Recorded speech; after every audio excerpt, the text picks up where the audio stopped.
The stars looked different now. Commander Zathara pressed her webbed hand against the cool metal of the observation deck, watching the lights of New Geneva sparkle below. 3,000 years had passed since the last human ship left Earth, and the planet had flourished under Valthari care. The blue oceans belonged to her people, the Hydrozans. Their cities floated beneath the waves, connected by streams of light that pulsed with the rhythm of their collective heartbeat.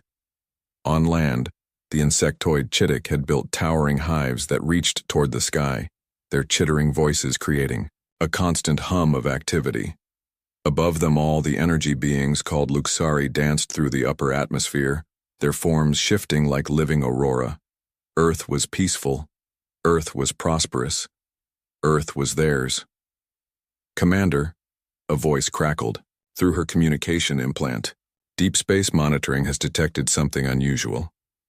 Zathara's gill slits fluttered with annoyance. She had requested quiet time to review the morning reports. The archaeological teams working in the old human ruins had found another cache of their primitive technology. Nothing threatening, just curiosities from a dead civilization. "What kind of unusual?" she asked. "Ships, Commander. Large formations, moving at incredible speed toward our system." That got her attention. Zathara turned away from the window and activated the holographic display in her command center. The three-dimensional star map flickered to life, showing the outer edges of their solar system. "Show me," she commanded. The technician, a nervous young Chittick named Clickstar, manipulated the controls with his forearms. "Here, Commander. At first we thought it was a system error. The readings are impossible." Zathara studied the data stream, hundreds of objects, each one massive, moving in perfect formation. Their speed was beyond anything in the known galaxy. Even more disturbing, they were slowing down in a controlled manner, which meant they weren't asteroids or natural phenomena. "How long until they reach us?" "If they maintain current deceleration, 17 days, Commander." "Have you identified their origin?" Clickstar's compound eyes clicked nervously. "That's the strange part. The energy signatures match some of the artifacts in the human ruins. The computer keeps saying they're human ships, but that's impossible. Humans have been extinct for 3 millennia. Zathara felt a chill run through her amphibious body. She had studied human history as part of her archaeological training. They had been a violent, self-destructive species that had poisoned their own world before finally destroying themselves in a series of devastating wars. The Valthari had arrived to find a planet covered in ruins and radiation, with no living humans anywhere. "Run the analysis again," she ordered. "Check for errors in the sensor array." "Already done, Commander. Results are consistent." The holographic display updated, showing more detail about the approaching fleet. The ships were enormous, dwarfing anything the Valthari had ever built. Their design was sleek and predatory, like weapons crafted in the shape of vessels. "Send. A message to High Command," Zathara said. "Priority Alpha. We may have a first contact situation." Within hours, the news had spread throughout the system. The Valthari High Council convened an emergency session, with representatives from all 3 species arguing about the proper response. Some wanted to prepare defenses. Others insisted on diplomatic outreach. A few suggested evacuation. Zathara found herself appointed as head of the investigation team. Her expertise in human archaeology made her the obvious choice, though she wished someone else had the responsibility. She spent the next 3 days diving deep into human records, searching for clues about where they might have gone. The official history taught that humans had destroyed themselves, but as she dug deeper into the archives, she found troubling gaps. There were references to Exodus ships in some of the older documents, mentions of colonial preparations, and deep space missions. Most interesting of all, she discovered records of something called Project Homecoming that had been classified at the highest levels of human government. They didn't all die, she whispered to herself in the quiet of her research chamber. Some of them left. The implications were staggering. If humans had survived somewhere in deep space, what had they been doing for 3,000 years? What had they become? On the 10th day, the approaching fleet sent its first transmission. The message was broadcast on all frequencies in perfect Valthari standard language. "This is Admiral Sarah Chen Okafor of the Human Expeditionary Fleet. We are returning to our homeworld. Please respond." The voice was calm, professional, and utterly terrifying in its confidence. Zethara played the message 17 times, analyzing every inflection. The speaker sounded like someone who had never doubted they would succeed in whatever they set out to do. High Command debated for another full day before authorizing a response. The message they crafted was diplomatic, but firm. "Welcome to the Yao Sol system. This planet is now home to 3 billion Valthari citizens. We are willing to discuss your intentions through proper diplomatic channels." The human reply came back within minutes. "Understood. We request immediate meeting to discuss terms for transition of planetary administration. Time is limited." Transition of planetary administration? Counselor Vexrath, the senior Luxari representative, flickered with indignation. "They speak as if this is already decided. Perhaps they don't understand the situation," suggested Chief Hive Mind Zaktor of the Chittik. "They may believe Earth is still uninhabited." Zethara studied the tactical displays showing the human fleet's approach. The ships moved with mathematical precision, their formation never varying by so much as a meter. Whatever these humans had become during their long exile, they had clearly learned discipline. "I recommend we agree to the meeting," she said, "but we do it on our terms, in our space, with our security." The High Council agreed. They would send their finest diplomatic vessel to meet with a single human ship at the edge of the system. It would be a show of good faith while maintaining safe distance from Earth. As the diplomatic mission prepared to launch, Zethara reviewed everything they knew about human psychology and behavior. The old records painted them as emotional, unpredictable, prone to violence when threatened. But those records were 3,000 years old. Who knew what time and space had done to them? The night before the mission launched, she stood again, at her observation window, looking down at the lights of New Geneva. 3 billion souls lived on this world now. The Hydrozans had built underwater cities more beautiful than anything in their species' history. The Chittik had established hive complexes that hummed with productivity and joy. The Luxari had found peace in Earth's upper atmosphere, their energy forms dancing in patterns of pure art. This was their home now. They had made it bloom again after the humans had nearly destroyed it. Whatever these returning humans wanted, they would have to understand that Earth belonged to someone else now.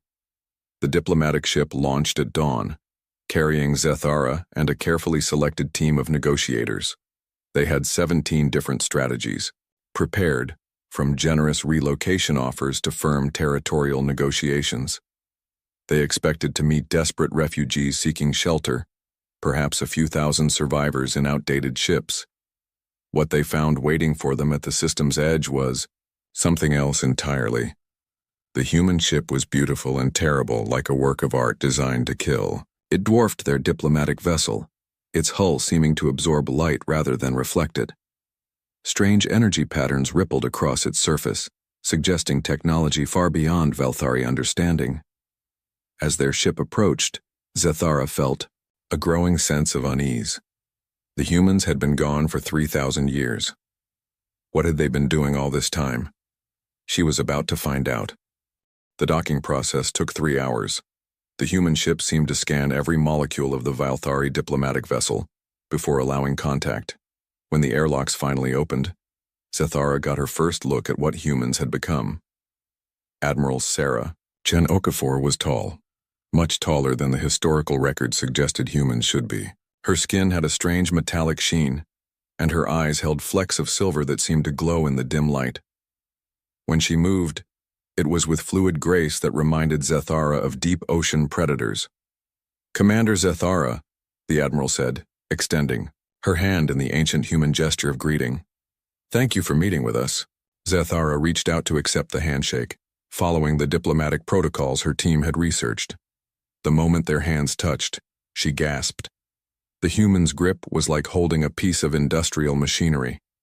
The hand felt solid as stone, yet warm and clearly alive.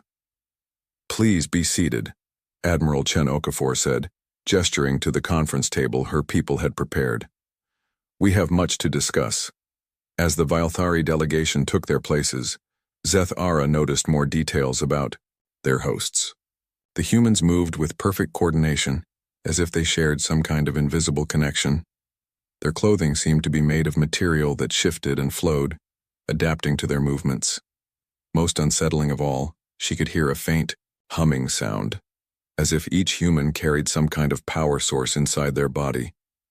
We understand you have made homes here during our absence, the Admiral began. This was not unexpected. 3,000 years is a long time.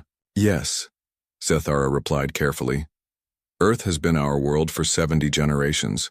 We have built cities, raised families, created art and culture. 3 billion of our people call this place home. Admiral Chen Okafor nodded thoughtfully. The archaeological reports we reviewed suggested as much. Your people have done remarkable work restoring the planet's ecosystem. We are genuinely grateful. The words were kind, but something in the Admiral's tone made Zethara's gills flutter nervously. It sounded like someone thanking caretakers who had looked after a house while the owners were away. However, the Admiral continued, we must now discuss the transition period. We are prepared to offer your people generous relocation packages to suitable worlds within your previous territory. Our xenobiological teams have identified 17 planets that would be ideal for Vilthari colonization. The conference room fell silent. Zethara felt her teammates' shock through their shared communication link. The human was talking about moving 3 billion people as if it were a simple logistical problem. Admiral, Zethara said carefully, I think there may be some misunderstanding. We are not temporary residents here. Earth is our legal home under galactic law. We have occupied it for 3 millennia. I understand your position, Admiral Chen Okafor replied, and we sympathize with it. But Earth was never abandoned by humanity. We left to grow stronger, with every intention of returning. Think of it as a very long military deployment. One of Zethara's advisors, a Chitic legal expert named Krelsen, leaned forward. Admiral, with respect, your species was declared extinct by the Galactic Council. Legal occupation of abandoned worlds is recognized throughout civilized space. Something changed in Admiral Chen Okafor's expression. The politeness remained, but underneath it, Zethara glimpsed something that made her blood run cold. The Galactic Council, the Admiral said softly, operates under the assumption that might makes right. They respect whoever has the strongest fleet and the most advanced weapons. Would you care to compare our current capabilities? Before anyone could answer, the Admiral gestured to one of her escorts. The human stepped forward, and Zethara finally got a good look at what 3,000 years had done to the species. The man was enormous, easily 7 feet tall, with muscles that seemed carved from granite. His skin had the same metallic sheen as the Admiral's, but more pronounced. When he moved to adjust a chair, the metal furniture crumpled like paper in his grip.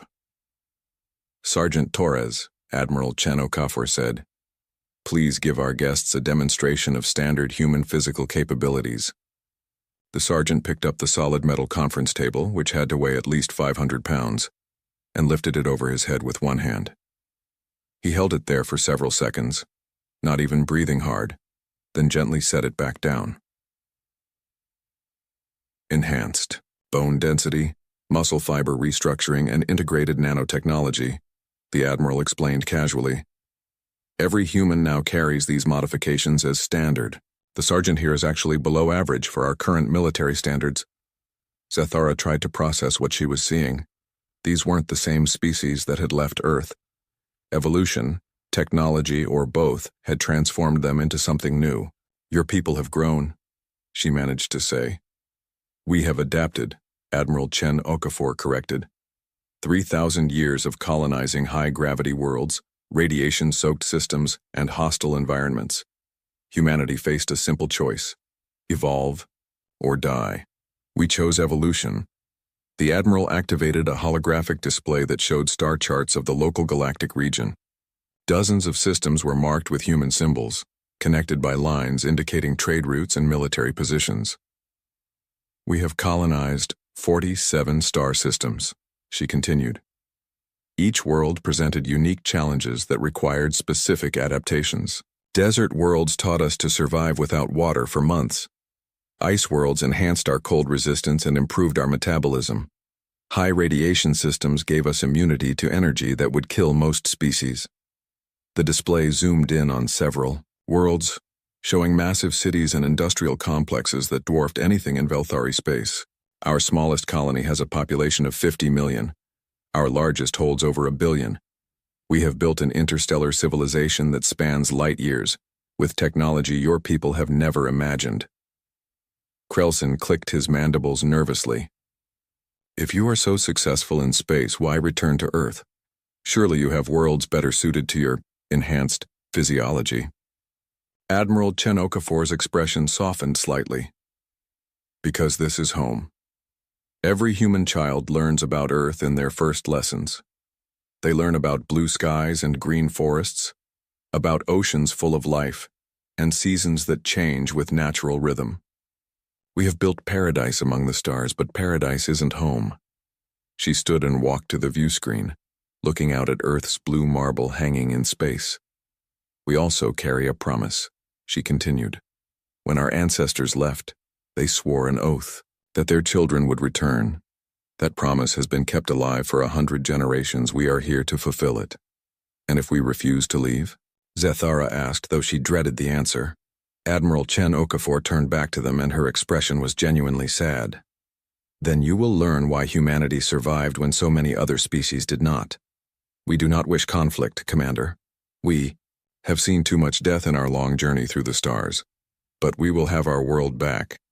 She pressed a control on her wrist device, and the view screen changed to show the human fleet.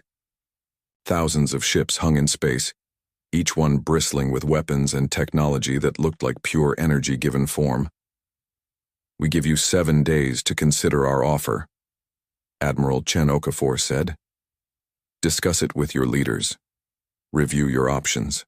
We hope wisdom will prevail, but we are prepared for any outcome. The meeting ended in stunned silence. As the Velthari delegation prepared to leave, Zethara found herself studying the humans more carefully. They moved like dancers, spoke like poets, and radiated the quiet confidence of apex predators who had never known defeat. During the journey back to Earth, her team sat in shocked silence. Finally, Krelson spoke what they were all thinking. They're not the same species that left, he whispered. There's something new, something more. Zethara nodded, watching Earth grow larger on the view screen. 3 billion Velthari called that beautiful blue world home. But she was beginning to understand that they might be living in someone else's house. The humans had returned, and they were nothing like what anyone had expected. The Velthari High Council met in emergency session for 3 straight days. Representatives from all 3 species argued, planned, and prepared, while the human fleet waited at the edge of their system. Some called for immediate surrender. Others demanded they fight for their home. Zethara stood before the assembled leaders, delivering her report with growing dread. Every detail she had observed about the humans painted the same picture. They were dealing with beings far beyond their ability to resist. They are not refugees, she concluded. They are conquerors who have returned to claim their birthright. Every scan we have taken of their ships shows technology centuries beyond our understanding. Councillor Vexrath flickered with indignation. 3 billion citizens cannot simply be relocated because some enhanced humans have decided they want their old world back. The legal precedent is clear, Chief Hivemind Zaktor added. This world belongs to us now. We have invested 70 generations in its development. Zethara wanted to agree with them, but she had looked into Admiral Chen Okafor's eyes. Those were not the eyes of someone who would be swayed by legal arguments. I recommend we begin evacuation preparations while maintaining diplomatic contact, she said. These humans do not seem interested in genocide. They want the planet, not our deaths. The debate continued for hours, but it ended when the human fleet began to move. Long-range sensors detected the massive ships entering Earth's solar system in perfect formation. They moved slowly, deliberately, giving the Velthari time to track their approach. It was the movement of someone supremely confident in their superiority. Admiral Chen Okafor sent another message. "We are beginning orbital operations. Please, keep your ships clear of designated zones. We wish to avoid accidental conflict." Within 6 hours, the humans had established complete control of space around Earth. Their ships took positions at every major orbital point, creating a perfect sphere of military control. Any ship trying to leave the planet would have to pass through their perimeter, but they didn't fire a single shot. "It's a demonstration," Zathara realized, watching the tactical displays. "They're showing us they could destroy our orbital infrastructure anytime they choose, but they're choosing not to." The first human landing craft appeared 12 hours later. Unlike their massive warships, these vessels were smaller, more elegant. They descended toward Earth's surface like falling stars.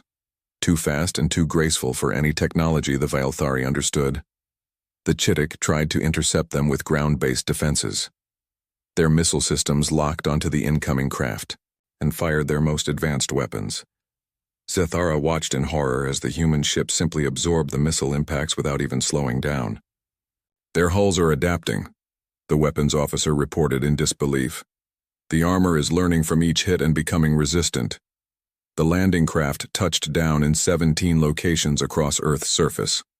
Each landing was followed by the emergence of human soldiers who moved with impossible speed and coordination. These weren't the enhanced specimens from the diplomatic meeting. These were something far more dangerous. Zathara got her first look at them through surveillance feeds from New Geneva. The humans wore armor that seemed to be alive, shifting and flowing as they moved. When they walked, the ground beneath their feet cracked from the impact. When they spoke, their voices carried for miles without technological amplification. "Terran Reclamation Corps, First Wave," their leader announced. "Beginning ecosystem restoration in designated zones. All civilian populations, please evacuate to safe distances." What followed was unlike anything in recorded history. The humans didn't destroy the Velthari cities. Instead, they began transforming the landscape around them. Massive machines emerged from their landing craft, devices that seemed to rewrite the basic rules of biology and chemistry. Forests that had been adapted for Chittic physiology began shifting back to their original Earth configurations. Hydroxan water treatment plants found their chemical processes reversed as the humans restored natural ocean chemistry. The very air began to change as atmospheric processors removed the modifications that had made Earth comfortable for alien lungs. "They're not just taking the planet," Chief Scientist Krillix reported in amazement. "They're changing it back to what it was before we arrived." The process was happening too fast for natural evolution. The humans had technology that could alter ecosystems on a planetary scale within hours. Plants withered and were replaced by new growth. Water composition shifted. Even the soil itself began changing color and texture. The Hydroxan resistance mounted their counterattack from the deep ocean trenches. Commander Zathara led the assault personally, bringing their most advanced underwater weapons against the human landing sites near the coastlines. They discovered that humans had anticipated this response. As Zathara's forces approached the first human position, they encountered soldiers who moved through the water like born predators. These humans had been modified for aquatic combat, with gill-like slits along their necks and webbed appendages that cut through water faster than Hydroxan swimmers. The battle was over in minutes. Human weapons fired energy beams that turned water into superheated plasma. Their armor let them dive to crushing depths where no Velthari could survive. Most terrifying of all, they fought with perfect coordination, as if they shared a single mind. "Fall back," Zathara ordered, watching her forces scatter before the human advance. "All units, fall back to deep positions." But there were no safe, deep positions. Human submersibles appeared at depths that should have been impossible, their hulls withstanding pressure that would crush any known material. They moved through the deepest trenches, like they owned them. High in the atmosphere, the Luxari faced their own nightmare. They had tried to use their energy manipulation abilities to disrupt human technology, confident that their mastery of electromagnetic forces would give them an advantage. Instead, they encountered humans who had learned to weaponize thought itself. The psychic battle created aurora displays visible from Earth's surface, as energy beings clashed with human minds that had been enhanced beyond normal limits. But the Luxari collective consciousness, which had always been their strength, became a weakness against opponents who could turn their shared thoughts into weapons. Within days, it was clear that resistance was hopeless. Every Vilthari strategy was anticipated. Every weapon was countered. Every defensive position was bypassed or overwhelmed. But the humans still weren't killing them. Civilian evacuation ships will be permitted to leave designated zones, Admiral Chen Okafor announced. Transport to our prepared relocation worlds will begin immediately. We recommend compliance for your own safety. The evacuation became a flood. Millions of Vilthari packed into ships, heading for the 17 worlds the humans had offered them. Those who remained found themselves living in increasingly alien environments as Earth's transformation continued. Zathara stood in her command center, watching her underwater city slowly become uninhabitable as the humans restored natural ocean chemistry. Her people were already beginning to suffer from the changed water composition. Soon they would have no choice but to leave. Commander, her communications officer called. We're receiving a personal message from Admiral Chen Okafor. The human appeared on the main screen, looking as calm and professional as ever. Commander Zathara, I understand you are leading the remaining resistance elements. I want to speak with you directly. What do you want to say? Zathara replied. That I respect your courage and your loyalty to your people. You have fought well for your home. But this battle cannot be won. Please consider the lives of those who follow you. Zathara stared at the human admiral, seeing genuine respect in those enhanced eyes. Why are you doing this? You could have destroyed us all from orbit. Why the slow conquest? Admiral Chen Okafor's expression softened slightly. Because we remember what it feels like to lose everything and start over. We remember the pain of leaving the only world we had ever known. We do not wish that suffering on others unnecessarily, but you'll inflict it anyway. Yes, the Admiral admitted, because this is our home, and we have waited 3,000 years to return to it. We will be as merciful as possible, but we will not be denied. The transmission ended, leaving Zathara alone with her thoughts. Around her, the last free Vilthari forces waited for orders that she knew would only lead to more death. The humans had returned. They were too strong to stop, and Earth belonged to them again. The siege of New Geneva began on the 15th day of human occupation. The great city stood as the last symbol of Vilthari civilization on Earth, its crystal spires reaching into the clouds above the ancient Swiss Alps. 50 million civilians, sheltered within its walls, along with the remaining military forces of all three species. Zathara stood on the command tower's observation deck, watching human forces surround the city. They moved with mechanical precision, establishing a perfect perimeter that sealed off every escape route. But they weren't attacking. They were waiting. What are they doing? Asked General Vokhtar, the Chittic military commander. His compound eyes tracked the human positions with growing frustration. Why don't they simply overwhelm us? Because they want something, Zathara replied, studying the human formations through her tactical scope. This isn't about conquest anymore. They could have taken the city by now.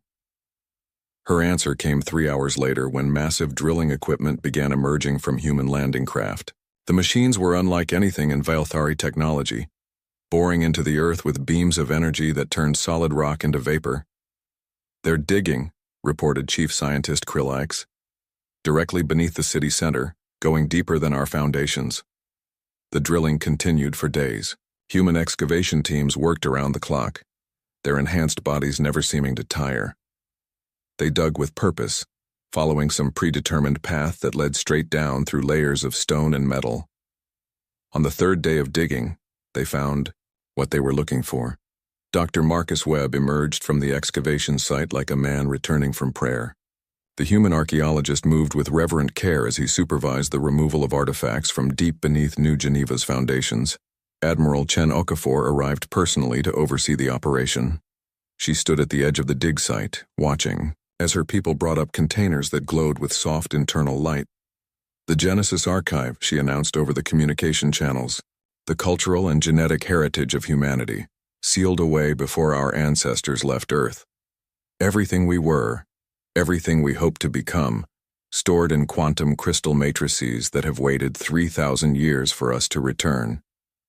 Zethara felt a chill run through her amphibious body. The humans hadn't just come back to reclaim their planet. They had come back to reclaim their souls. "Commander?" Admiral Chen Okafor's voice came through the communication system. "I request a meeting. There are things you need to understand." They met in the ruins of the old United Nations building, halfway between the human excavation site and the Valthari defensive perimeter. The symbolism wasn't lost on either of them. "Your city is built on our most sacred site," Admiral Chen Okafor explained, her enhanced features showing genuine emotion for the first time. "When our ancestors prepared for Exodus, they knew they might never return. So they buried everything that made us human beneath the ground, hoping that someday our children would come home and remember who they were."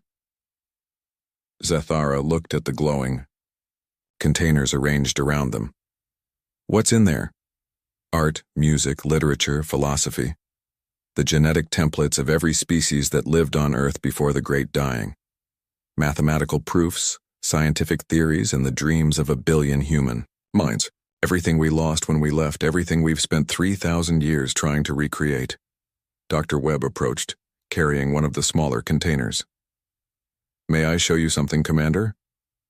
At Zethara's nod, he activated the device, the air filled with music, hauntingly beautiful melodies that seemed to touch something deep in her consciousness. Images followed the sound: forests, oceans, animals that had died out millennia ago, children laughing under blue skies. "This is what Earth was," Dr. Webb said softly. "This is what we're trying to bring back." "And what about us?" Zethara asked. "What about the 50 million people in that city?" Admiral Chen Okafor's expression hardened. "They cannot stay. I'm sorry, but that's not negotiable. However, their removal need not be violent." That's when the demonstration began. High above Earth, something ignited in the outer solar system. Jupiter, the great gas giant, began to glow with new light. The glow grew brighter and brighter until it became a second sun, casting shadows across Earth's surface in broad daylight. "Stellar engineering," Admiral Chen Okafor said calmly, watching Zethara's horrified expression. "We're converting Jupiter's atmosphere into a temporary fusion reaction. Don't worry, it will burn out in a few hours. But the process demonstrates our capabilities." Zethara stared at the new sun blazing in the sky. These humans didn't just have advanced weapons. They had technology that could manipulate stars themselves. "Why show me this?" she whispered. "Because I want you to understand that resistance is not just futile, it's unnecessary. We don't want to destroy you. We want to give you something better than what you have here." The Admiral activated a holographic display showing the 17 worlds humans had prepared for Valthari relocation. Each planet had been carefully terraformed to match the specific needs of all three species. Ocean worlds for the Hydrazans, hive-ready continents for the Chittic, energy-rich atmospheres for the Luxari. "These worlds are not consolation prizes," Admiral Chen Okafor continued. "They are gifts.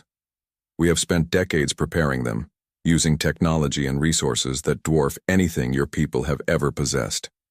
Each world is better suited to your species than Earth ever was. Then why do you want Earth back?" "Because it's home," the Admiral replied simply. "Because our children dream of blue skies and natural forests.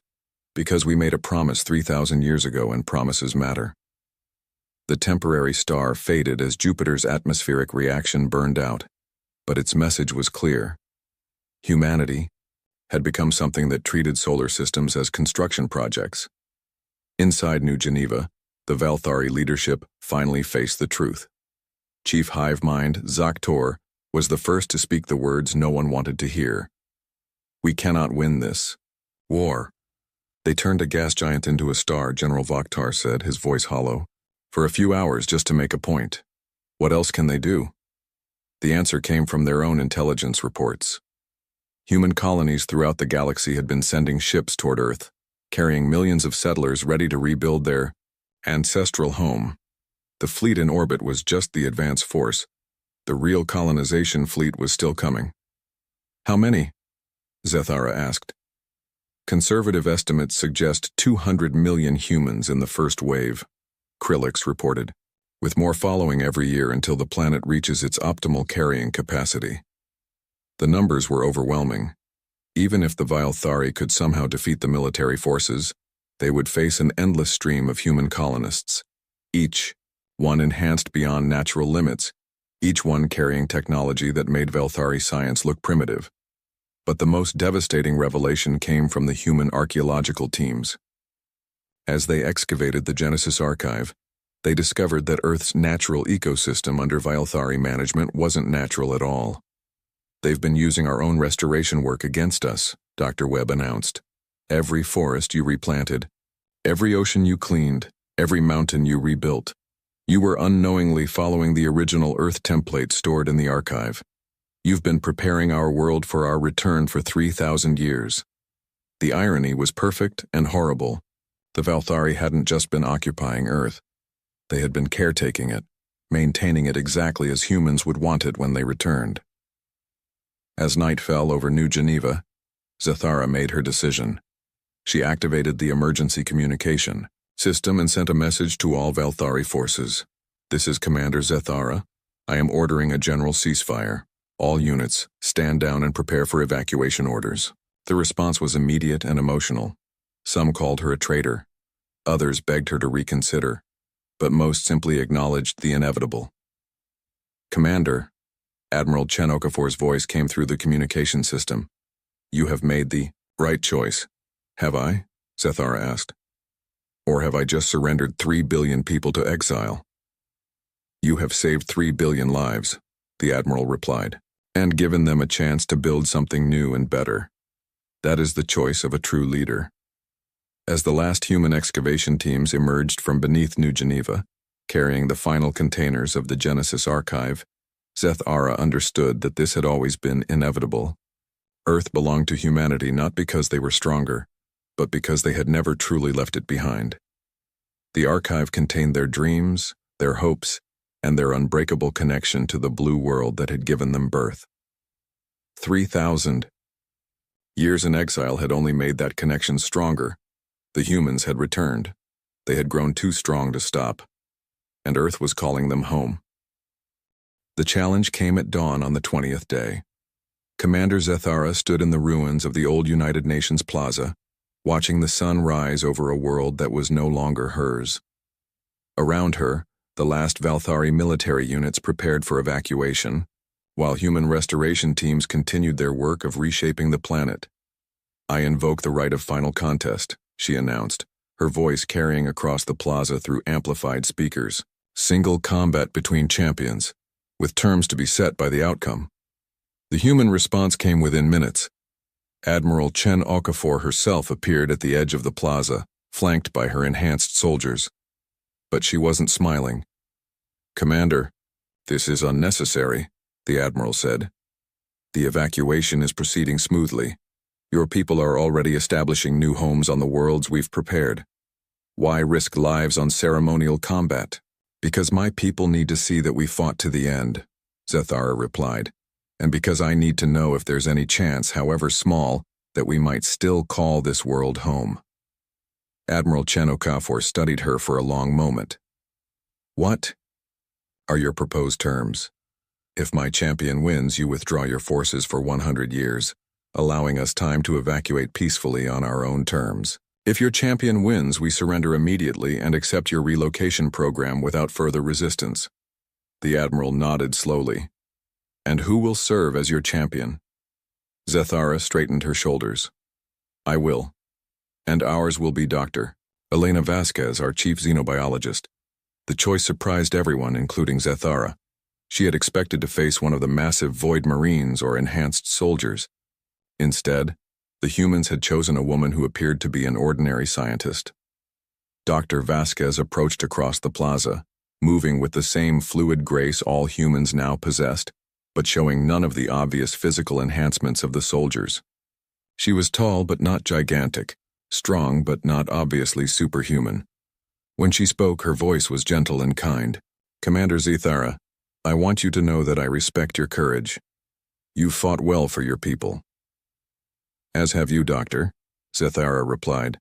"Shall we begin?" The combat area was cleared in the center of the plaza, with representatives from all three Valthari species watching from safe distances. Human recording devices captured every moment, while Valthari communication networks carried the event live to their evacuation ships. "Traditional combat rules," Admiral Chen Okafor announced. "Hand-to-hand only. No technological enhancements beyond those that are part of your natural biology. Combat continues until one participant yields or is incapacitated." Zethara activated her species' natural bioelectric abilities. Feeling power surge through her amphibious body, electric arcs danced between her webbed fingers as she prepared to strike. Her people were natural warriors, adapted for underwater combat and electrical discharge. Dr. Vasquez simply stood there, hands at her sides, watching with calm interest. Zethara struck first, moving with the lightning speed of a deep ocean predator. Her electric discharge would have stunned any Valthari opponent, but Dr. Vasquez simply absorbed the energy, her skin glowing briefly as it dissipated the electrical attack. "Radiation resistance," the doctor explained conversationally, dodging Zethara's follow-up strike with minimal effort. 3,000 years of colonizing systems with unstable stars tends to select for energy absorption capabilities. Zethara pressed her attack, using her aquatic adapted physiology to flow around the human's defenses. But Dr. Vasquez moved like water herself, always one step ahead of every strike.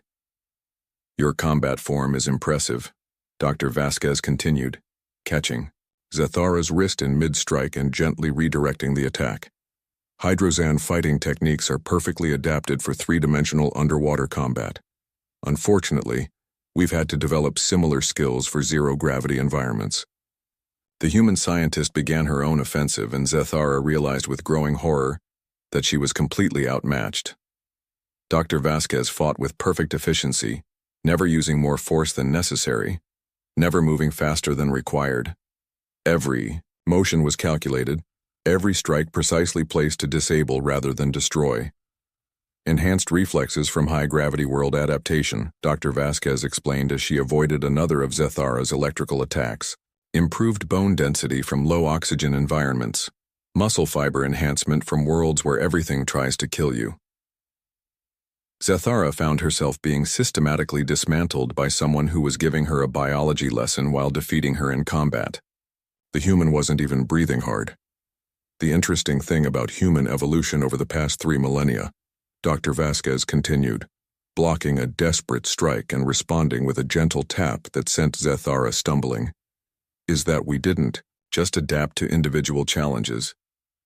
We learned to adapt to adaptation itself." The final exchange was brief. Zethara gathered all her remaining strength for one last attack, channeling every volt of bioelectricity her body could produce.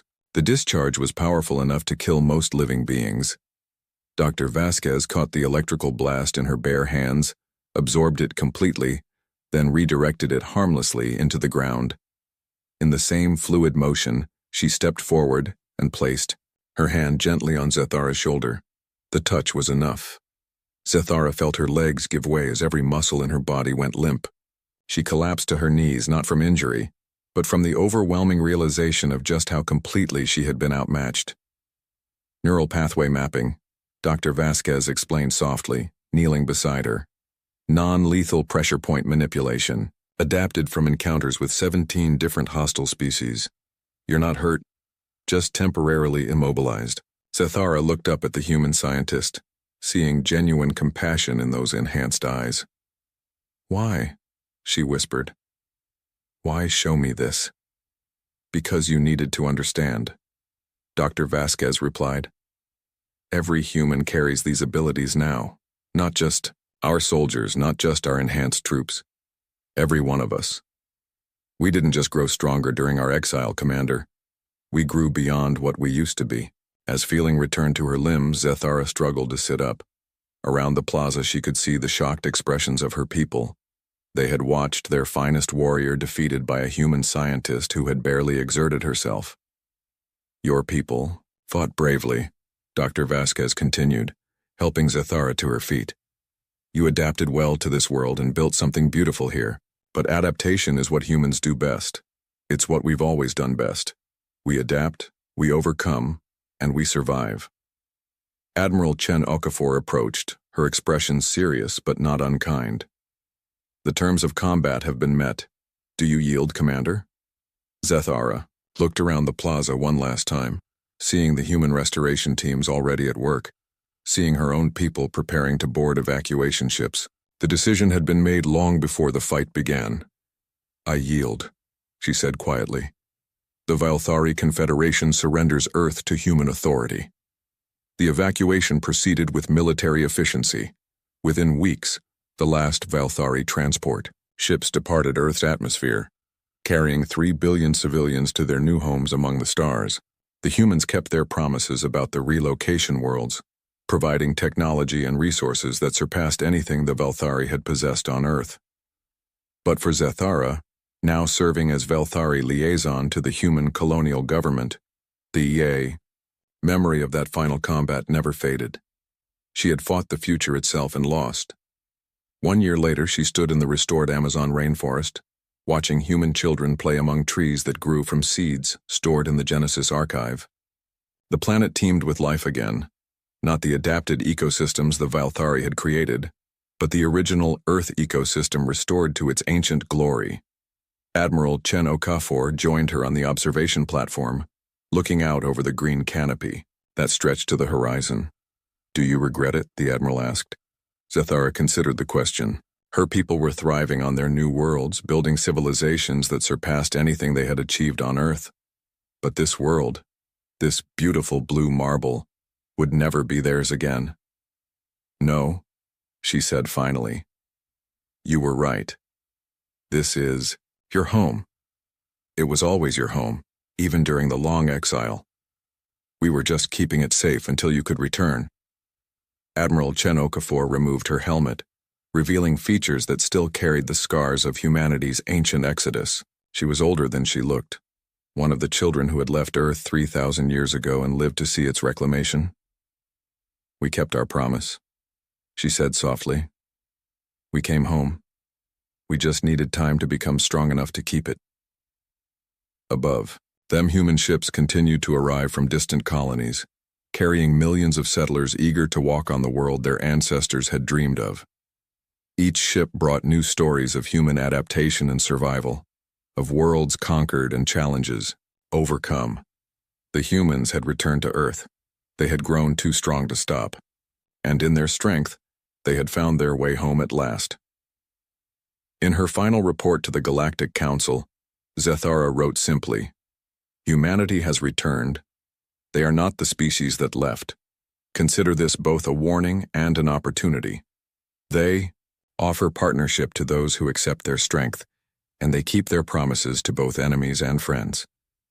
The age of human expansion has begun." The blue world turned in space, alive with the dreams of a species that had traveled to the stars and found their way back to where they